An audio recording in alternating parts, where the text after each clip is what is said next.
The concept for this new book came about after my friend Dr. Keith Taylor completed a survey of over 300 of the largest law enforcement agencies in the country, essentially asking the question about what kind of UAP training and equipment that they were offering to their officers in order to prepare them in the event that they have some kind of an anomalous encounter.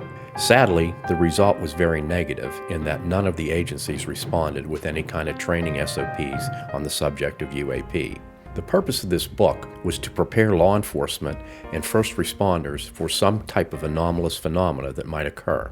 Included are health and safety standards, primarily focusing on health and safety issues for officers involved as a prime objective. With the advent of so-called drone activity that's now becoming worldwide, many law enforcement agencies are getting involved for the first time. The book starts with a foreword written by Dr. Keith Taylor acknowledging my work with the Advanced Aerospace Weapons Systems Application Program, known as OSAP, at the Pentagon.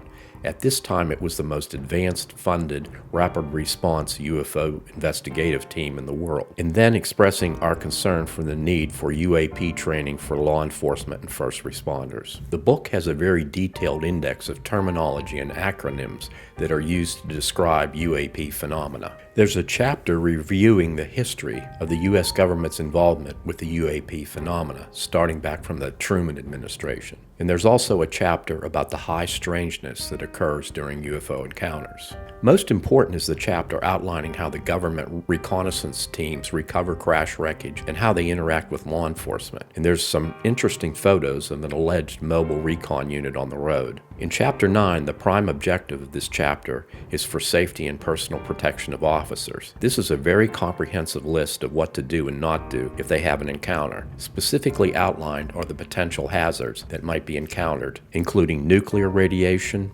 microwave electromagnetic fields, electrostatic energy, and even biological hazards. We listed some inexpensive, easy-to-use equipment that can be carried to protect personnel from these hazards, including some graphs and charts showing meter readings that help you stay within safe limits.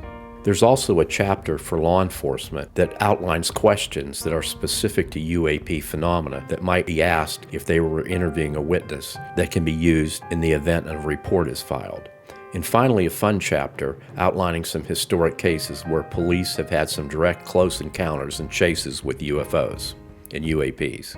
The book is available on Amazon in a Kindle edition, a paperback edition, and a hard copy edition, and it can be accessed by the link you're seeing on the screen. I'm a recognized subject matter expert on this topic, and I'm available to speak at conferences, to participate in training sessions for police and first responders, as well as working with police academies. I currently have training curriculums for law enforcement agencies, fire departments, rescue ambulance services, police academies, corporations, security agencies, civic organizations, and other community groups. Please feel free to contact me as you see my information is on the screen.